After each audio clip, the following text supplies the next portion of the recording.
My name is Lisa Magaña. I am a political science professor at ASU.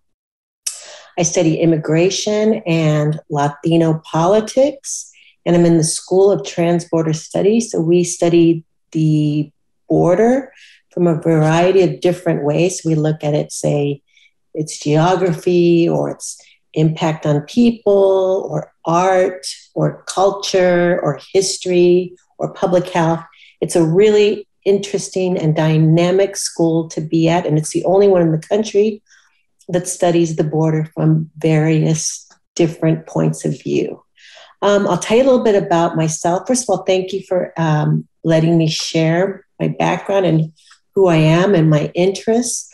I am from a city called South El Monte, which is about 20 minutes east of Los Angeles in California.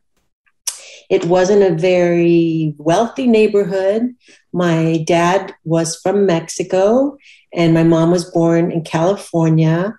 They both never finished high school.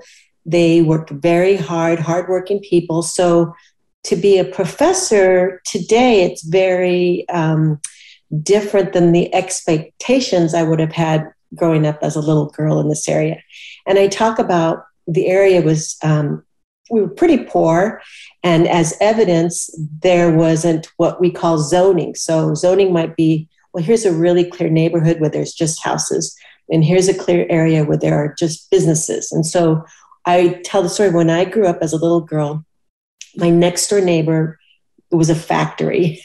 So there wasn't a whole lot of places where they zoned in this area because it wasn't, again, very wealthy area. So I tell the story that in second grade, my mom and dad received a letter saying, listen, here's a program because you're not very wealthy. You can take your daughter, who's 7, 8 years old, I guess, in second grade, take her and get her tested to see if she needs glasses, to see how her vision is.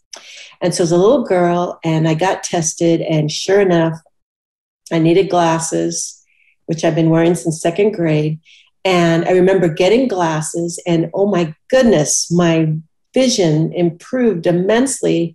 I could see what I was studying. I could read. I could be a better student.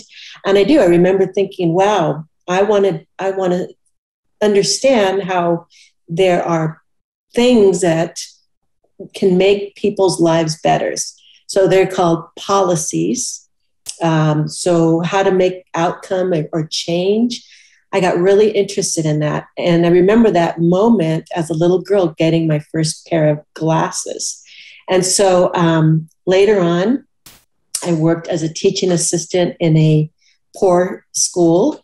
And I remember when lunches, there wasn't enough money for kids to get lunches. And if they couldn't get lunches, it was hard for them to study. And I remember here is another example of policies having an impact on communities, people that may need some help sometimes. And so that was another really important learning experience. And then later, as I got older, I worked for a city attorney, and we looked at places where senior citizens lived, older people, when they lived in trailer parks or like mobile homes. And so these poor older people couldn't leave these places because it was really hard when they were older to move their mobile home. So they were sort of stuck in these places and then were charged really high rent. So again, here's that continuation of my interest in policy. So I got my bachelor's degree after high school in political science at Cal Poly Pomona. It's a college in Pomona. And then about 15 minutes from there, I went to a place called the Claremont Colleges. And there were various colleges in Southern California. There's Pitzer College, Pomona College, Harvey Mudd, Scripps, and Claremont McKenna. And I remember driving there, and I thought, I want to get a master's, which is what comes after your bachelor's. And I'm interested in policy. And I see this place, and it's called this place is called the Tomas Rivera Center. And I knock on the door and I said, listen, I'm interested in getting my master's degree and I'm interested in studying policy. And one of the luckiest moments in my life, it turned out to be a place that studied policies in California. And I got accepted. I went and I got my master's degree in public policy.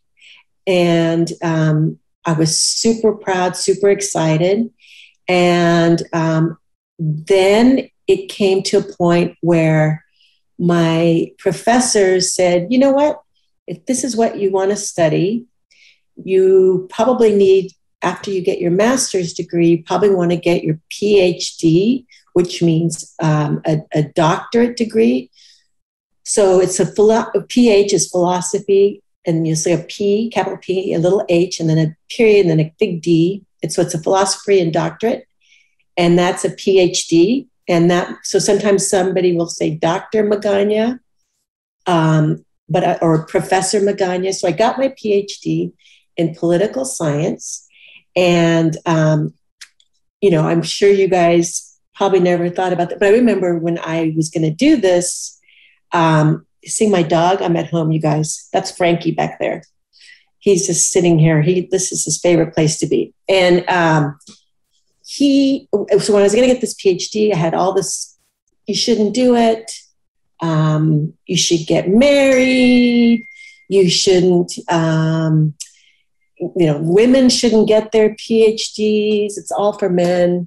And I remember that was a big moment where I decided to get the PhD, and don't look back. I have no regrets. And so today I'm a professor, and I work with students that never maybe thought of themselves or saw themselves in college. I go back to my being a little girl in South Almani and my parents not understanding. I remember them saying, oh, you're so different. My other friends, their daughters are married and have kids. And I have absolutely no regrets about being a professor and getting to study remarkable issues.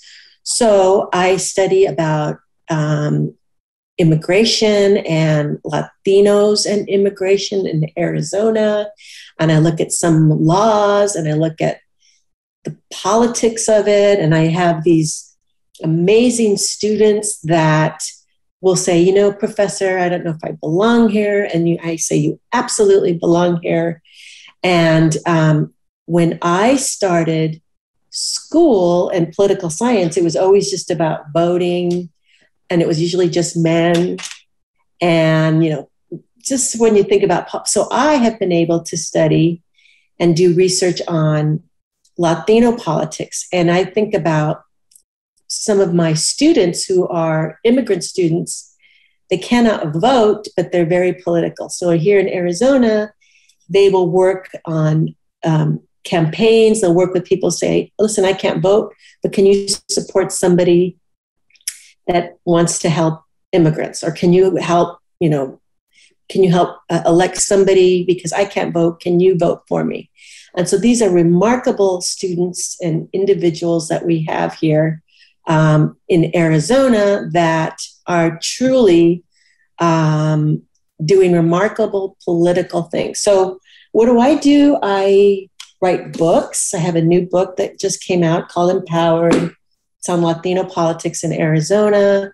And let me just say really quick, there's a difference between politics. There's a study of politics, and then there's also partisan stuff. So right now, there's partisan means, I only like the guy on this party, or I only like the person on this side.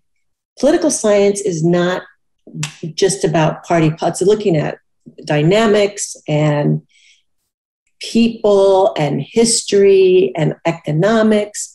And that's one of the reasons why I really love immigration and politics, because you're looking at what's going on with all these different factors. And it's a really, really timely subject right now. So I'm super proud to be doing this at this time. and at this university, and I get to work with remarkable students and meet students that, like me, came from a background that, wasn't traditional. Mom and dad didn't go to college, so don't understand. And I will say that there are lots of resources to make sure if you're interested in going to college, there are people out there to help you. You can contact me anytime. I'll give you my email address. It's Lisa, Magaña, Magana, at asu.edu. And I'd be happy to talk to you if you're ever interested in, never too soon to start thinking about this. Never too soon to think about a master's and or a PhD as well. I think we all need to be encouraged to think about that. And so I am really honored to be here. I feel like it's a privilege to be asked to talk about my journey and what I do. And I just want you to know that you are remarkable, and I look forward. I welcome you to come and contact me should you like. We can Zoom. So send me an email and we can talk. But anyways, thank you very much.